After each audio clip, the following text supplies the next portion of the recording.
You are listening to the Second to None podcast with DJB. Welcome back to the Second to None podcast. Today we discuss Jeffrey Epstein. Jeffrey Epstein is not just a name. He is a symbol of a larger system. A system of power, wealth, intelligence, and silence. This documentary begins with a question. Who was Jeffrey Epstein really? A teacher turned billionaire? A financial mastermind without a license? A predator protected by influence? Or a key piece of a much larger international network? Born January 20th, 1953, in Brooklyn, New York, Epstein's official story begins quietly. A public school teacher at the Dalton School. No college degree, no formal training in finance. Yet somehow doors opened, powerful doors. Doors that should never open for someone without credentials. Epstein leaves teaching and enters finance at Bear Stearns. He rises unusually fast. He gains access to the wealthy. He acquires money, properties, private jets, and an island. And no one can clearly explain how. The question becomes unavoidable. What did Jeffrey Epstein provide that was so valuable? Some believe he managed money. Some believe he managed information. Others believe he managed people. Epstein forms relationships with billionaires, politicians, royalty, academics, and global influencers. He becomes a node in a network of unimaginable reach, a network that appears to stretch from Wall Street to Washington to London to Tel Aviv. At the center of this web stands a man with no clear source of wealth, no official qualifications, and no transparent history.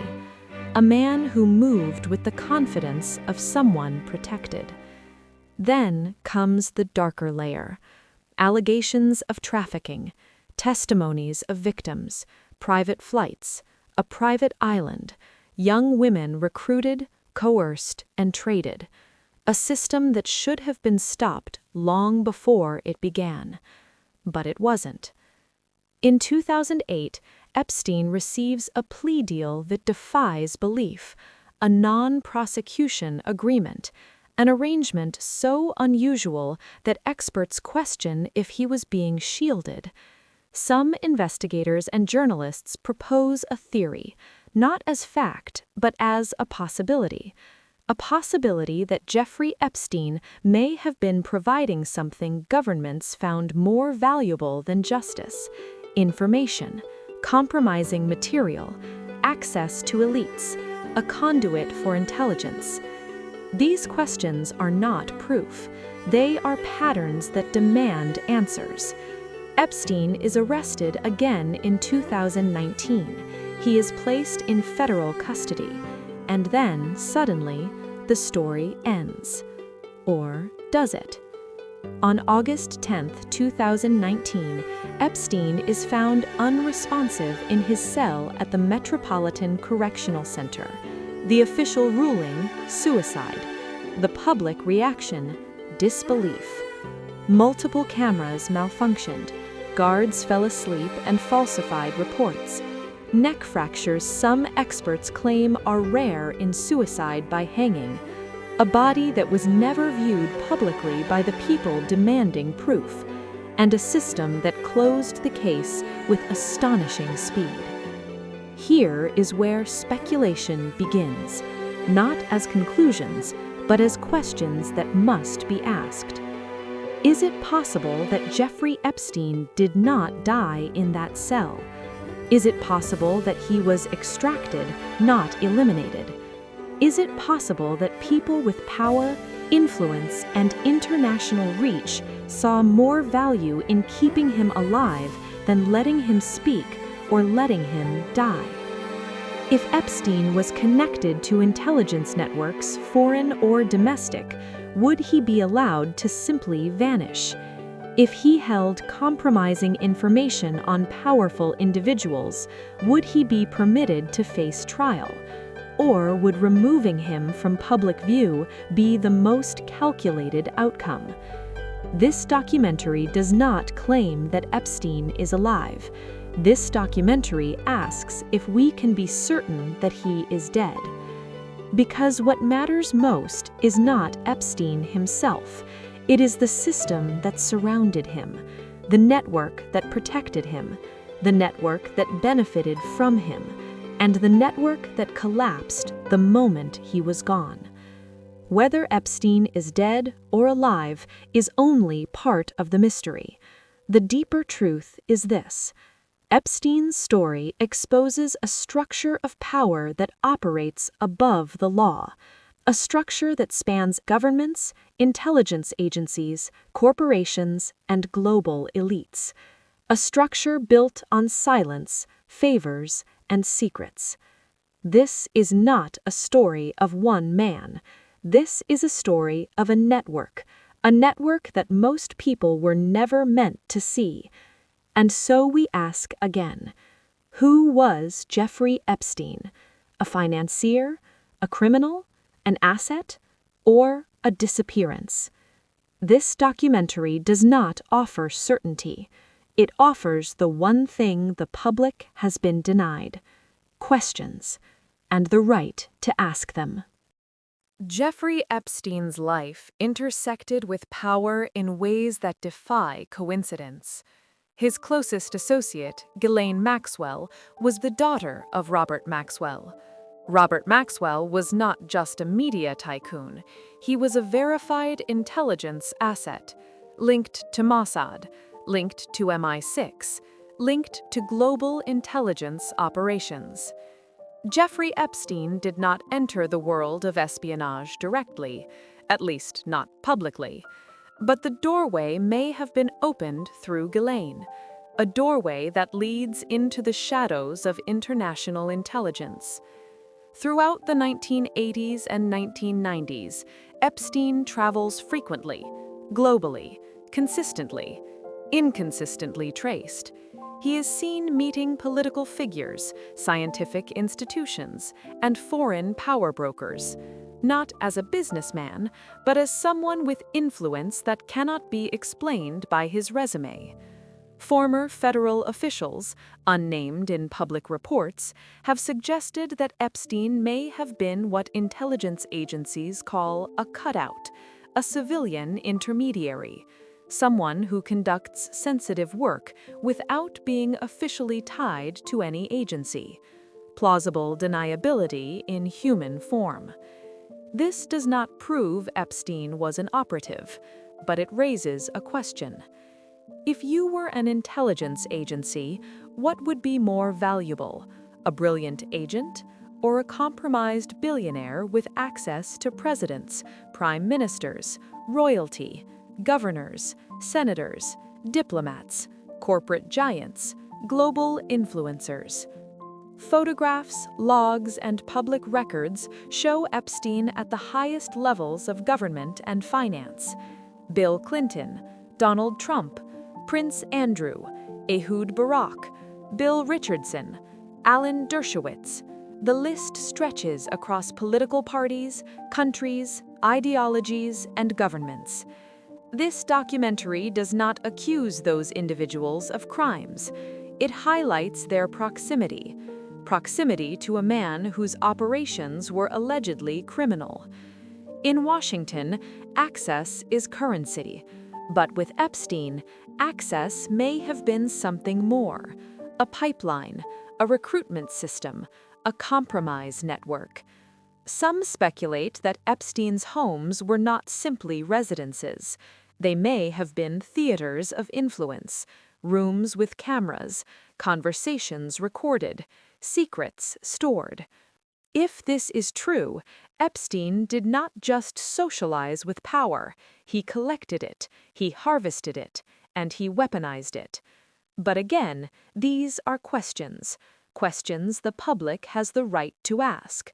Because when a man with these connections dies in federal custody and the case collapses, accountability collapses with it, and justice becomes optional. The cell, the cameras, the guards, the medical reports.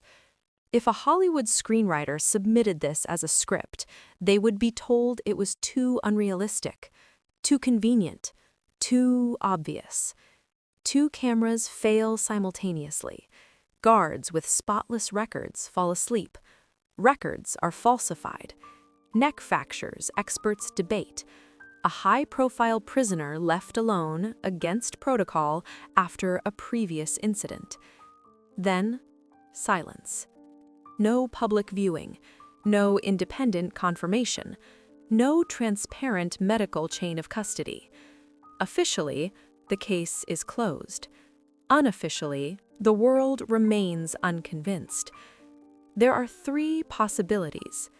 1, Epstein took his own life. 2, Epstein was killed. 3, Epstein was removed. If he was killed, it may indicate that someone feared what he might reveal. If he was removed, it may indicate that someone needed him alive. If he was neither, the cover-up is larger than the crime. The absence of proof is not proof of conspiracy, but the absence of transparency is evidence of doubt. You cannot demand trust in the dark, not from a public that has seen too much. This is the theory zone, not as fact, as possibility. A man with global connections, ties to governments, relationships with intelligence-linked individuals, a fortune that has never been fully traced, a network that spans continents. Would such a man be allowed to die, or would he be relocated, reassigned, protected? If Epstein was a liability, he would be silenced. If Epstein was an asset, he would be preserved. It is possible that Epstein was extracted from prison. It is possible that a body double was used. It is possible that he lives under a new identity offshore, under the protection of a government or organization that believes they still need him. These possibilities are not proof.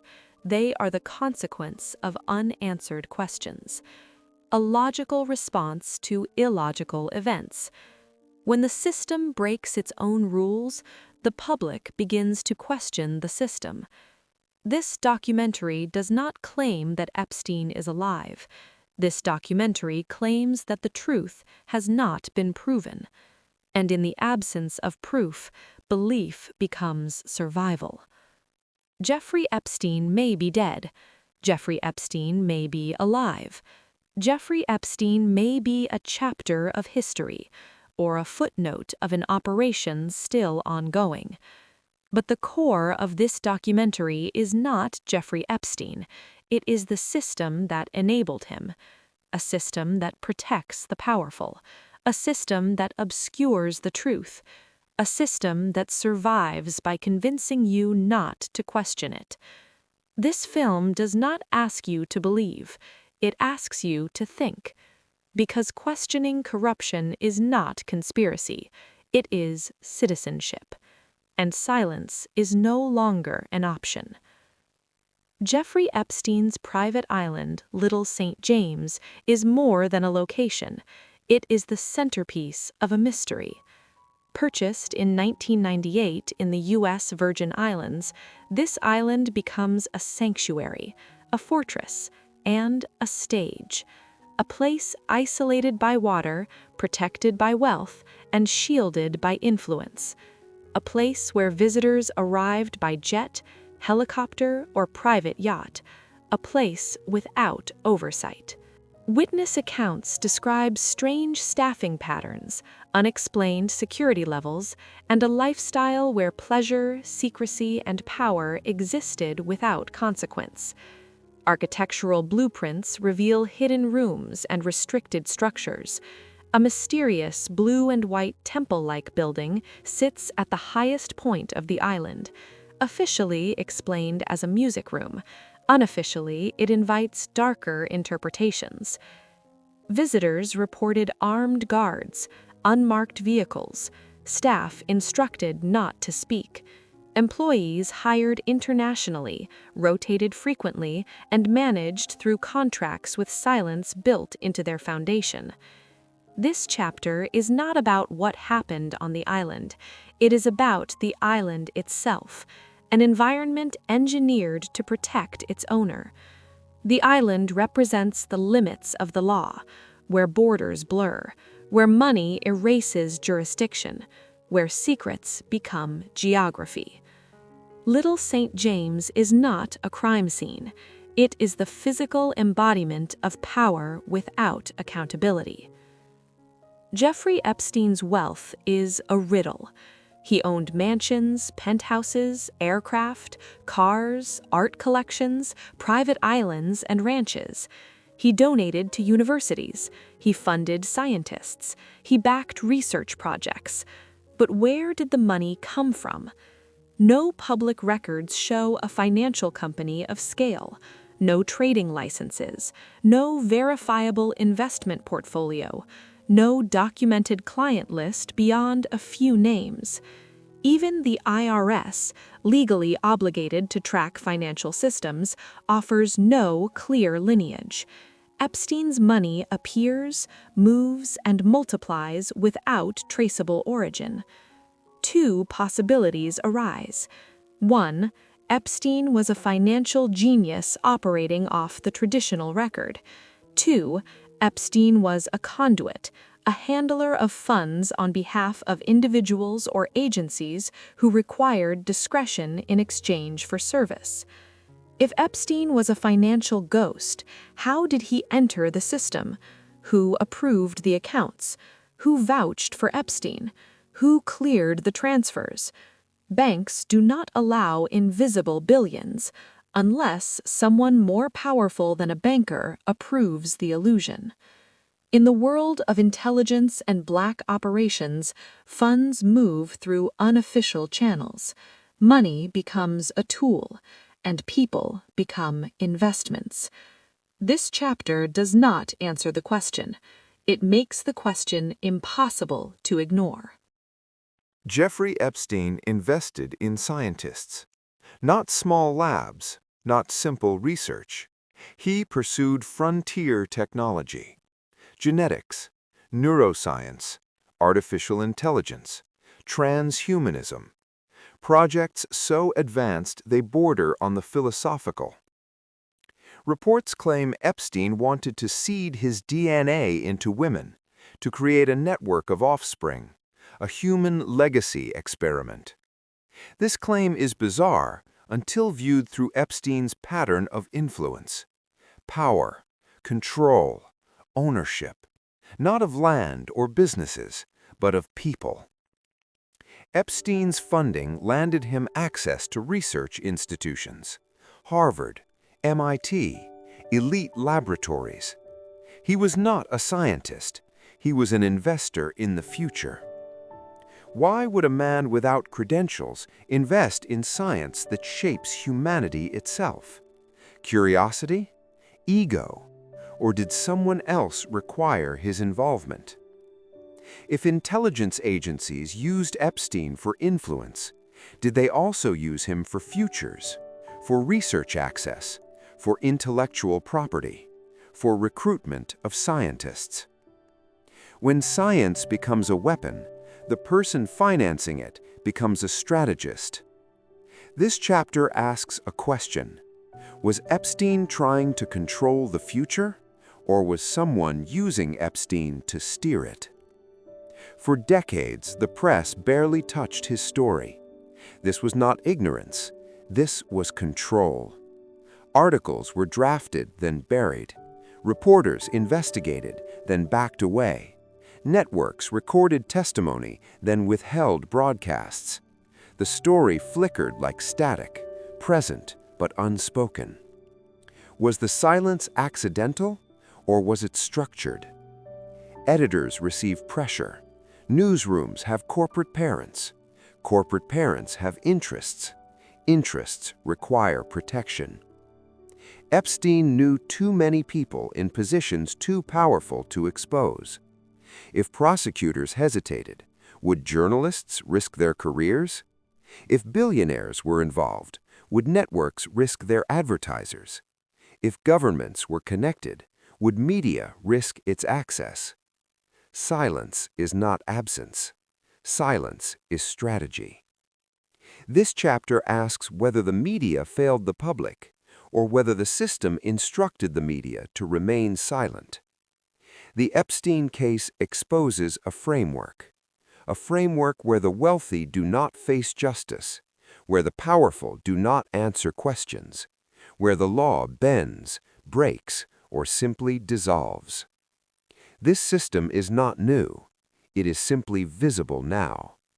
A system of privilege, a system of secrecy, a system of compromised accountability. If a common person commits a crime, the system reacts. If a powerful person commits a crime, the system negotiates. The question is not whether Epstein acted alone. The question is whether Epstein ever acted for himself. If Epstein was an asset, who was the handler? If Epstein was a collector of secrets, who owned the collection? If Epstein is gone, who inherited the vault? This chapter does not accuse, it illuminates. Epstein is not the disease, he is the symptom.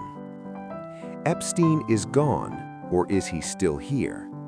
But what we do know is the network remains. The flights still happened. The guests still visited. The money still moved. The victims still speak. The documents still exist. The questions still stand.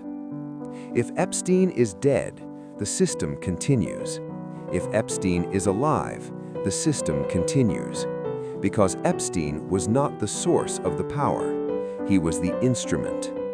His death, real or staged, changes nothing. Until the network is dismantled, until the system is transparent, until the questions are answered. This is not a story of the past. This is a blueprint of the present.